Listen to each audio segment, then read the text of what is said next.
Welcome to Movies That Matter, the podcast about recent films going above and beyond the call of box office returns to boldly explore a social issue affecting people's lives.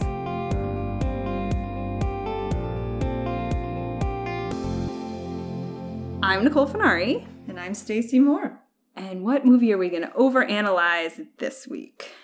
This week we're overanalyzing Poms. Directed by Zara Hayes, Poms is a comedy about a group of women who form a cheerleading squad at their retirement community, proving that you're never too old to bring it. Oh, that's well put. Yeah. So, Stacy, welcome back! Yes! I'm here, guys! I'm so glad to be back. She's had many adventures, of which she will plug all of the things at the end of the show. Great idea. We will do that thing, but I'm so happy to have you back and to do a ladies movie. We're doing a ladies movie. Yes, we are. What do you think? I've actually forgotten how to do this. Okay. We talk about movies, yes. We talk about movies. We say what we like, we say what we don't and then like. we talk about social issues. Very good. Okay, I'm up to speed. Okay. What did I think? Well, now you said, a second ago, you know what I'm going to say. I know what you're going to say. And I want to hear it. Tell me what I'm going to say. This is my prediction of what Stacy's going to say about this movie. Okay. So, Nicole, when do we leave?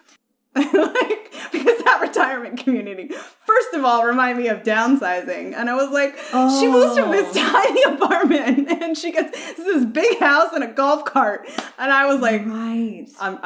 I thought you would also think, well, I'm ready to move in. You want to move there? Oh, yeah, totally. I was like, this looks great. I have friends, social life.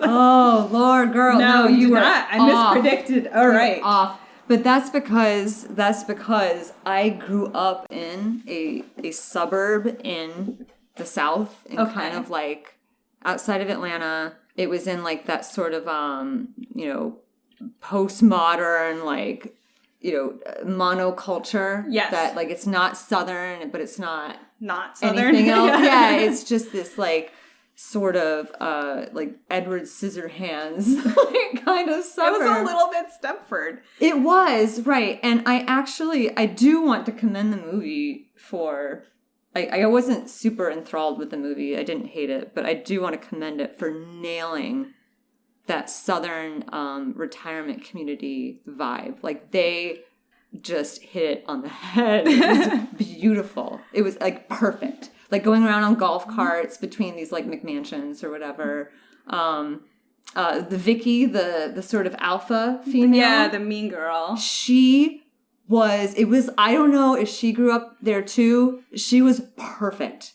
She was absolutely immaculate. Like I've met that lady. Mm-hmm. You know what I mean? Like that sort of like that passive aggressive like dominance that they're so sweet, but they're just like, they're basically punching you in the stomach at the same time without, you don't realize it until afterwards. Like, she was so good, and I laughed every time she was on screen. Anyway, that's going to be, like, my favorite part about the movie is, like, their depiction of that neighborhood. Yes. And Vicky, yeah. essentially. So, positive up front. Yeah. So, no, I don't, like, that's my idea of hell. I don't ever want to go back to a place like that. Ever. Okay. I never lived in a place like that, I guess. So I was like, oh, it looks so nice. It's like the downsizing community. Sure. But they're just old, not little. They're old. Now, maybe you can explain to me that as someone from, I know you're not from Manhattan. No. You're from upstate New York. No, I am not from upstate New York. No, where are you from? I'm from the suburbs of New York City. But okay. I grew up in, like, what I call, like, a real neighborhood. The streets are old. The trees were fully grown. Like I had walked to my neighborhood school. Like I'm totally with you. This subdivisions and like what I call fake neighborhoods. Where all the houses are sort of the same thing. Yes. Like I just didn't grow up in a place boxes. like that. Yeah. But I am like, I don't know. There was a pool. There was some tennis court. There was a golf cart. I was like, it looks pretty good. Because that was my main sort of like confusion at the beginning of the movie is why this. So the main character was Martha. Yes. Yes. Diane Keaton is Martha. And she's this woman who has been recently diagnosed with inoperable cancer, I guess, or at least she doesn't want to operate, right? And then, she chooses not to have it treated, right? And she leaves, and she has no descendants. She has no kids to worry about or anything. So she leaves her, which they make a real positive in this movie, which I thought was kind of cool. That's true. That is very true. So I guess she leaves her lovely apartment, yeah, in Manhattan. And clearly somewhere in rent New York. control for a teacher to be in that apartment for 40 years. It was gorgeous. And she'd been there for 40 years. And she's like, no, I don't want to live in this amazing apartment in New York City. I want to go down to the seventh circle of hell, as Stacy sees it, and live in tiny boxes amongst passive-aggressive bitches. Now... Oh, also they drink all day. No, that was all right. Her next-door neighbor was pretty damn cool. Yeah. Like, it's like a commute. So we'll get into some of the social issue stuff. This was movie a lot less about being old and a lot more about being female and having female friendships. But it was just like... So, yeah, So you saw the appeal, basically. Yeah. That she sees. Like for, later. But I totally agree with you. And I think the biggest problem with this movie is that all of her decisions are somewhat incomprehensible. Yeah. You're like, why is she there? Why would this chick from New York, like... Want to be there. Want to be there. And when she gets there, she acts like she's been... like sent to a boarding school that she didn't choose. Right, which she actively picked up her life and upended it to go there. Yeah, and then there's like a scene where, so Jackie Weaver is her neighbor and she's having like a poker night and there's like music and Diane Keaton is like, oh my God, be quiet. And I'm like, you just left Manhattan. You were in an apartment. Why are you so bothered by noise? I exactly what I thought. Exactly what I thought. It's just like, that's kind of weird. You just lived in the city, like, so there was just a lot of like, the character wasn't solid. No, they didn't invent a backstory for her that gave you any sense. And like, why didn't she have any friends? I don't know. She never got a phone call from anyone in New York ever. Like, right? Why was she so alone? She obviously was quite capable of making friends, right? So, or maybe not. I guess So her next door neighbor, Cheryl, is this very gregarious, very vivacious, I'd say we're supposed to gather sexually active. Yes. I guess, a woman who lives next door. And she basically kind of just asserts herself into Martha's life, which I find that true to life. I think there are definitely couplings like that where you've got like one sort of reserved person and another one just kind of barrels in and is like, no, we're besties now. Oh, absolutely. So that was true to life. And she was I liked her. I did find her character very endearing. Yeah, I agree. And I also think though, I mean, and that I will say overall that the performances elevated the weak writing. So absolutely, the two actresses with very little to work with still managed to create a great connection with each other and with the rest of the group. Yes. It was not there. No, they did it on their own. It was all them, and I almost felt like they didn't even bother writing a script. Almost, like, there were points where I was going, they are leaning so heavily on these women, on these actresses' charm. Yeah, they just figured, like, it was almost like a bet. It was almost like, how little can we give them and still they can pull a movie out of this? Totally agree. And I will say from the teenagers on up, like, everybody absolutely pulled that weight for them. Sure. Like, everyone gave this movie their all, somewhat undeservedly. Yeah. I will praise it for being short. Yes. It did not, it was an easy 90 minutes. It didn't try to extend it. And I was like, good for you. You didn't have that much story to tell. Right. Yes. Yeah, we did. Did she even seem like a cheerleader type? Although, oh gosh, I just realized I shouldn't really say that because would you consider me a cheerleader type? No. Right. I don't think anyone would. And yeah, I was on dance team in high school for 2 years.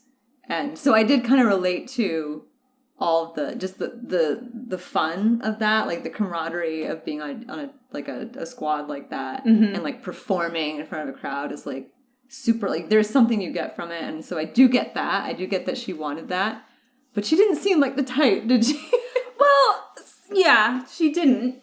I also like, so I come from the place in America, like the place that is like the least American place in the world for some weird reason. Like, so our popular girls were like athletes and our cheerleaders were not the popular girls. Like, right on. So like cheerleading just wasn't a thing in my high school in the first place. And our cheerleading squad was kind of Sure. But then having gone to college and one sports team, then we had those cheerleaders are like real cheerleaders. Yeah, like Olympians. Like real cheerleaders. Yeah. Who I'm a giant fan of. Those women are athletes as well, and men, because actually to do real cheerleading, not always, but having men can help. It helps. As it helps to have them at the base of the pyramid. Yeah. So I'm like, I guess I sort of saw it, and like she comes from a different generation, so I didn't find it. I found it a little implausible, but I agree with you. Like there needs to be development. Yeah. Right. Can we talk about the move? Yes. We need to talk about the move. This is the point in the movie where I went, wow, this movie has real issues. Like this is a really weak film that these women are having to carry on their shoulders. There's a point where it's presented to us like, oh boy, looky, look what Diane Keaton's about to do. And she goes, I've got a move to show you. And they're all like, show us the move, Martha. And she's like, okay, here it comes. And then she just kind of like has a seizure for a second. Yeah. She like wrenches her arms upwards. Like vertically, but sporadically, like sort of like, I'm trying to make this as like verbal as I can. And then they all go, wow, there's this big reaction. And like the whole setup is for us to think, wow, look at this move she just showed us.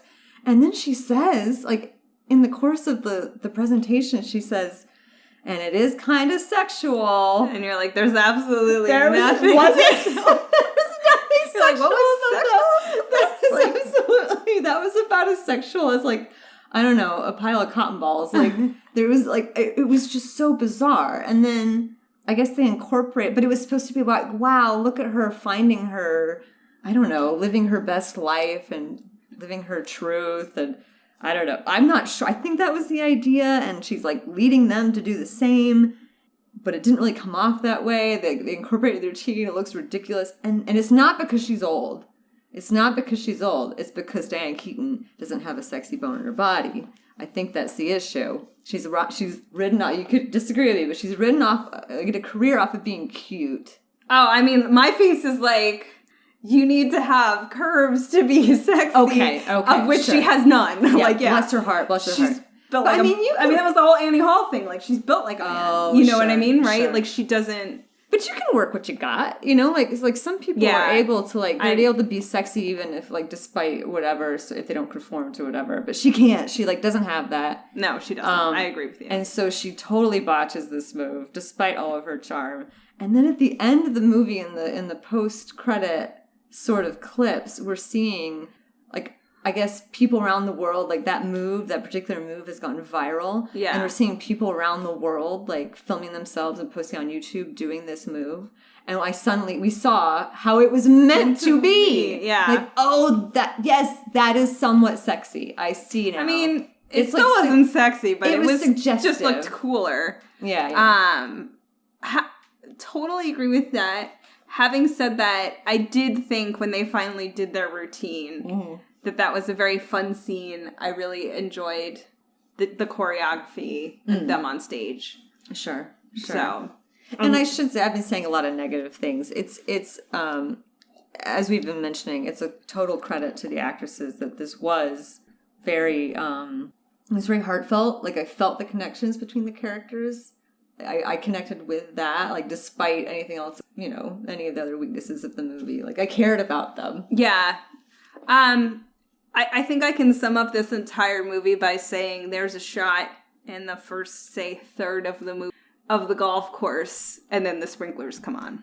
I feel like that's all you need to know about this movie. That is one of the most cliched shots in movies ever. A golf course. And right before the sprinklers come on. Like, I was like, oh, God.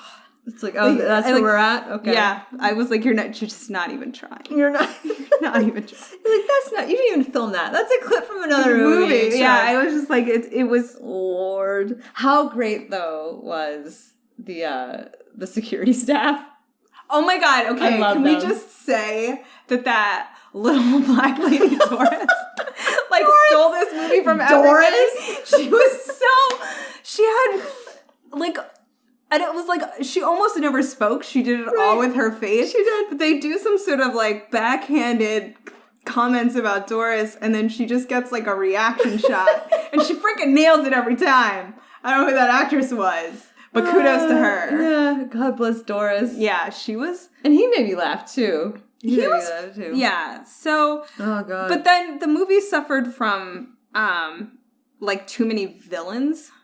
There were villains around every They were like corner. they just like created a ton of conflict, and this person doesn't want you to cheer, and this person, and I was just like, okay, so I will give you. I totally agree with you that the woman who played like the mean girl like nailed that part, and it's something as pure Yank as I am that I've always been jealous of the way that Southern women can make something so rude sounds so polite. It's truly amazing. It's a gift. Yeah. I can't do that. Right. And you have to tip your hat to that. It's like I want to be just like you, and yet I don't. Like, it's just I respect it. It's just like a skill that like the way you put it, where you're like, later you realize you just got punched in the gut. Like 2 hours later. Hang on. Yeah. She did not say that to me. Yeah, it's like, I got subtlety's not my thing. But then it was like, why was there a need for this character to be the villain in this retirement community? I don't know. Like, who, like, it didn't, it not only didn't add anything to the film, the few people who were actually against them, the controlling husband, the controlling son, you know, like, those people were real people. They weren't they were movie villains in this movie, but they are real villains in real life. And I know there's some like insane woman on your HOA committee who's like measuring your grass. I get that. Like, but it was just like, she was so unnecessary. And I felt like she detracted from the movie. Oh, well, I can't relate. You just liked her so much. Yeah, she was my favorite part of that movie.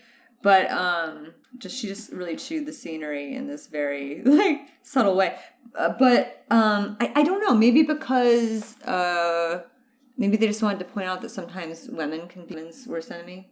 Like, that's frequently the case. You know? I guess so. I found it like, again, and this movie was not about subtlety or nuance. No. As someone who's in the position of dealing with an aging parent who is not doing so great, when I do things like say, no, you're not allowed to have access to this internet, or like when I cut things off from her, I know she thinks I'm being ridiculous and mean-spirited and unfair.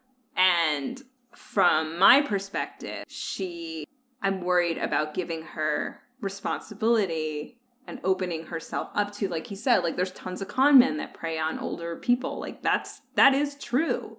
So you're more relating to the son now. The son now, yeah. And it was like, he was a villain in the piece, but like, and you know, again, they added no nuance to that character, which they should have done, because it's like, that's a real thing. And you could actually have had them both sort of be right.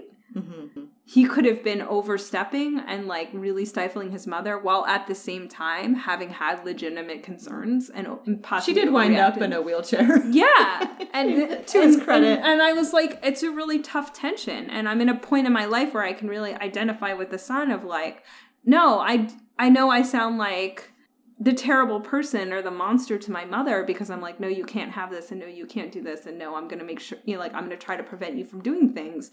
But I'm not a monster. I'm just worried about her. And no, I don't trust her. And I have really good reasons not to trust her. Like, so anyway, I thought like that aspect and the husband and like those things were two-dimensional. Like, everything was two-dimensional. Very cartoon villains. Yeah. Really.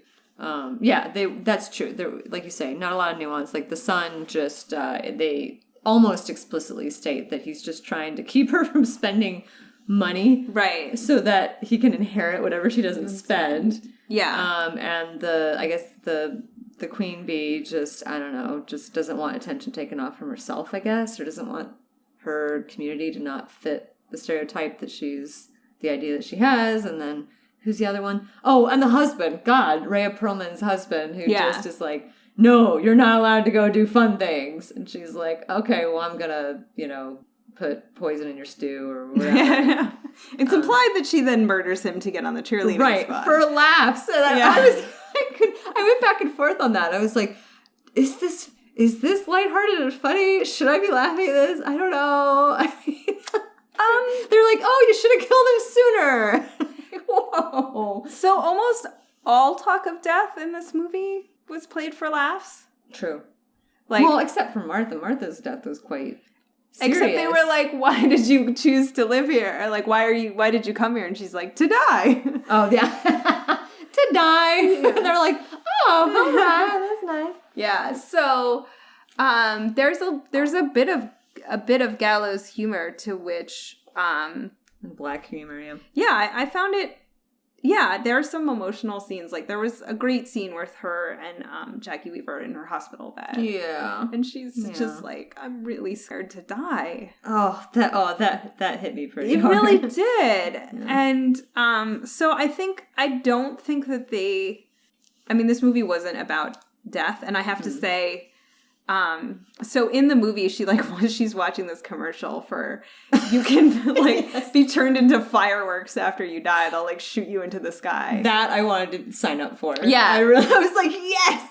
And that is literally like how they handled her death in the movie. And I thought it was perfection. I agree. That's the one thing as like, from a technical filmmaking point, I'm like, nailed it. I'm so glad. It was It's like just a single firework. Like it just soars across and pops, and and that's all you get, and you realize, okay, and it was just right. Yeah. It was. I agree. So, I think I kind of liked that, for better or for worse, and I don't know if this is realistic because I'm not there yet. That like when you're 70 something and you're in a retirement. And you probably don't have that many more years left. Like, you've sort of come to accept it with as much grace and humor as you possibly can. Ideally. Yeah. Sure. So. I doubt I will. I have a feeling I'm going to be just a drunken mess. I'm going to go to Costa Rica. I'm going to go back to Quepos. Okay. And just, drink guaro and be at the beach. And, that's how I'm going to spend the rest of my days. I mean, that sounds good. I'm retiring to Mexico City. Yeah, I'm not going to a fake neighborhood. That's where I'm going. Nice. But, I mean, I've long joked that, like, I just need to stay alive long enough for them to download my consciousness to a computer so I can live forever. Like, the thought of dying just really pisses me off. Oh, yeah. No, tell me about it. Do you want to move on to social issues? Yeah. All right. Sorry, I've forgotten how to do subtle segues. No, it's okay. So social issues now? Great. Yeah, so sort of going up into this, like there was a fair bit I thought we were gonna, to discuss about, getting older and like that's really not what this was about, as I said. You're right. It's about there was a lot of power dynamics, I thought. Like, specifically between the husband and the son, not between the husbands, but between the husband and the wife and the son, and there seemed to be a lot of focus on how women's power is diminished as they get older, as they age out. That seemed to be what I didn't expect that. That's not what I came and think it was going to be about, but that's that. Yeah, and I actually I was sort of sitting there like, huh. So, you ask a lot of people, particularly people in really bad relationships, who, like, their biggest fear is dying alone. Yes. Right? So it's like true. Really what keeps people in bad relationships. And you're like absolutely presented in the beginning of the movie as this woman who's literally dying alone. Like she packs up her whole life and moves. She knows no one and it seems to have had no one in her life before. And then the whole rest of the movie unfolds to tell you how really she made the right choice to get married, have children. I felt a lot better about my choices. I was like, hey now. Yeah. So like I just like you give up your younger years, like you devote them to these kids, these ungrateful kids, and they grow up and oppress you later. Yeah. Oh, yeah, no, that was awful. Or you marry this guy who never stops oppressing you. Right. And then finally at the end of your life, you're like, all I really needed after all was female friendships. It's like it was legitimately hard not to get behind that message. Having said that I have great male friendships. Of course, yes. We are fans of the men around here on the Movies That Matter podcast. But yeah, that was at least from the point of view of this movie, that was a pretty strong message that we were being given, I'd say.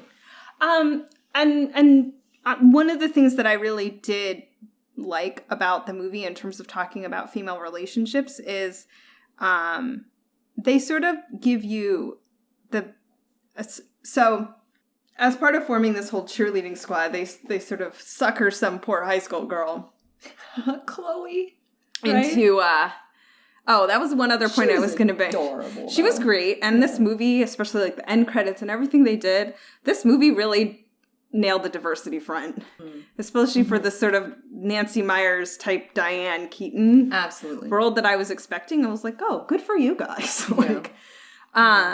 But so Jackie Brown was on the squad. Yeah. But so I think the movie also gives a nod towards the benefit of intergenerational friendships as well. Yeah, like how much the high school girl gets out of being friends with them and how much they get out of. Which is so important. And so we don't need to be segregated by age. Like, you get so much out of, like, having, like, on a regular basis, like, interacting and having relationships with people who are, both younger than you and older than you is, like, a really valuable thing that we kind of, like, cordoned ourselves off. And anyway, I won't get onto that. That's one of my things. But, yeah, I absolutely agree. And, like, actually, my favorite scene in the movie is when, and it could have come off as really, really corny and hack, but like when Jackie Weaver, when the next door neighbor, the one that's been, you can tell that like her whole life she's received epithets of slut, whore, blah, blah, blah. Like you just know that. They've set that up.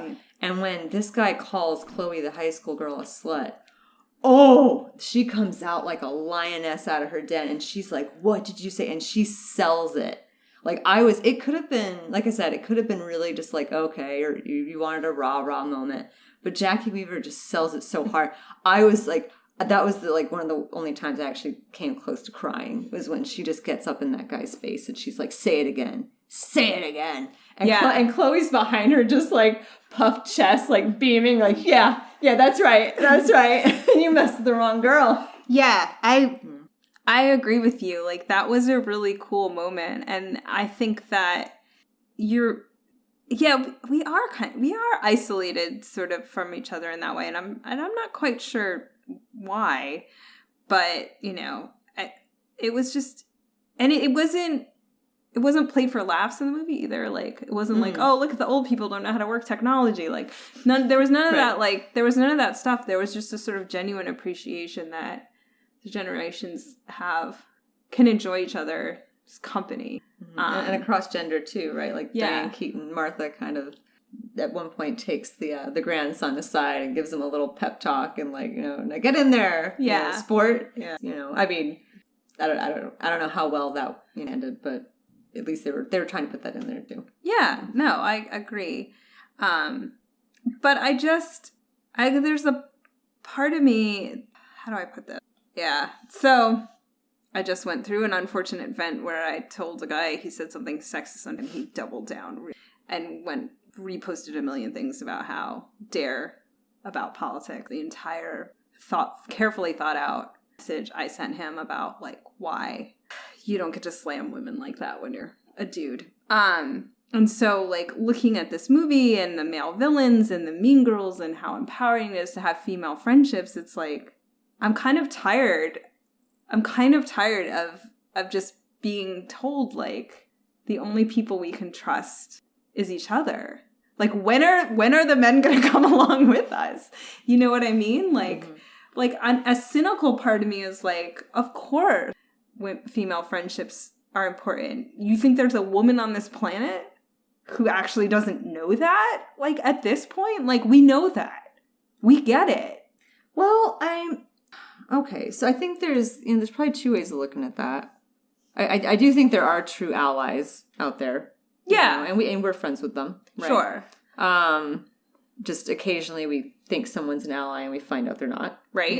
And then to your other point, or maybe opposite your other point, I have often heard, like, there was a long time it was very popular, very fashionable to say, like, you know, I hang out with guys. All my friends are guys. I don't hang out with, like, my friends aren't girls.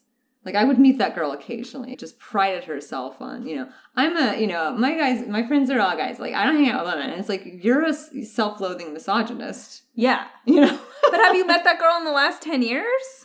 Maybe not. Maybe it's been a while. And, it's been a while. You know, these women were all, like, for the most part, my mother's generation.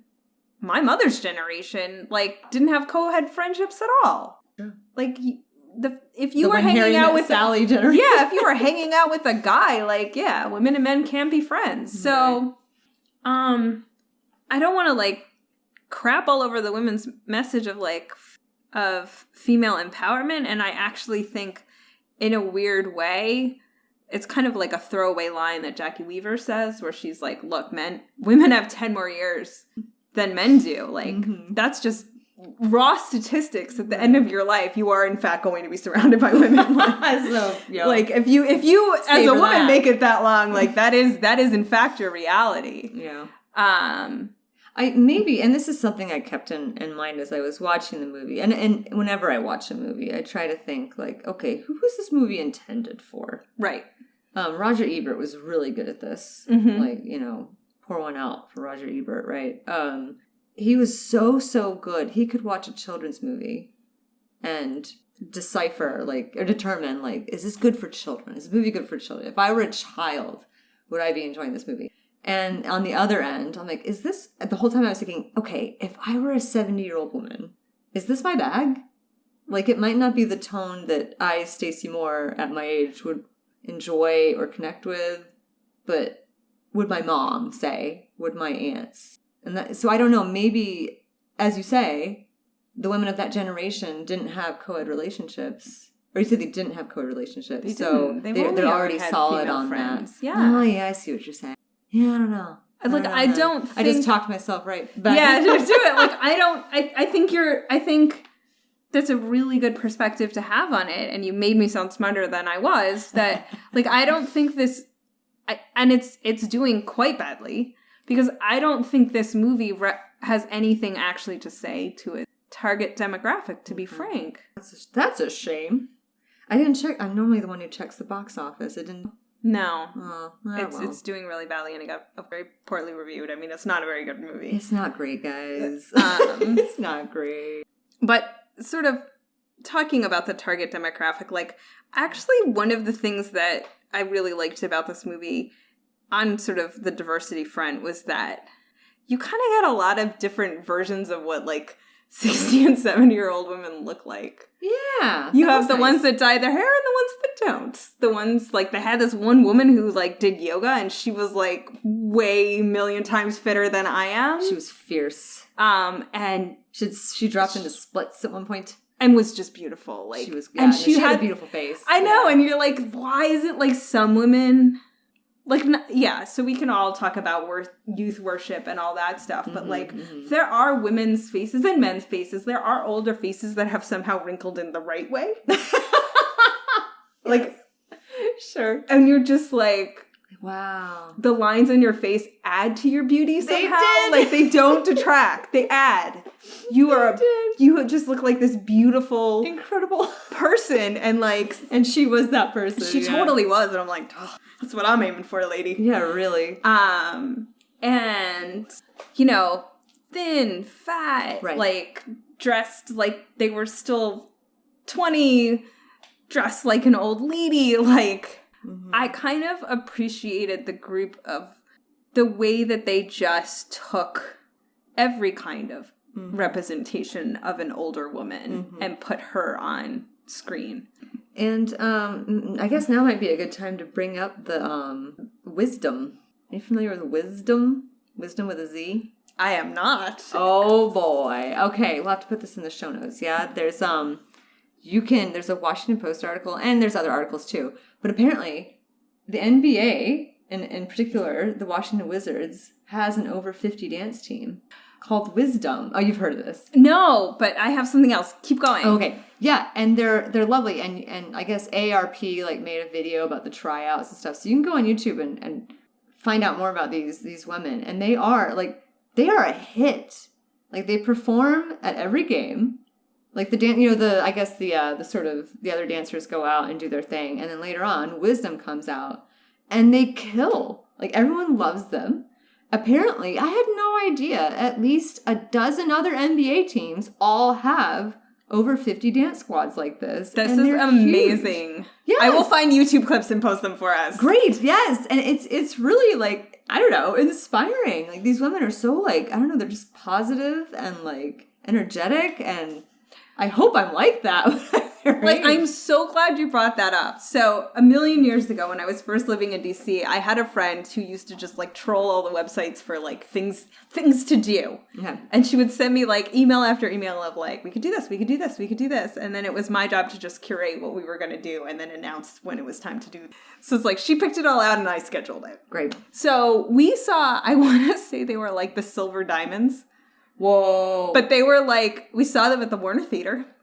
They were an all over 60 female tap dance troupe. Yes. So I'm so glad you brought this up because I did want to talk about them too. And I was like, okay, so first of all, yeah, this is totally a thing. Yes.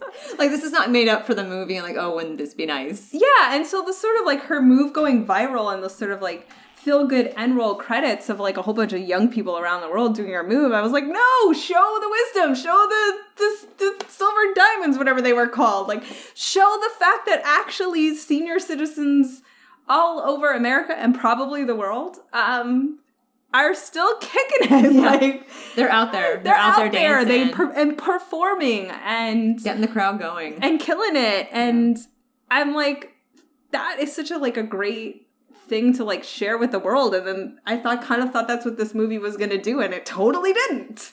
So I'm really glad you brought it up. Okay.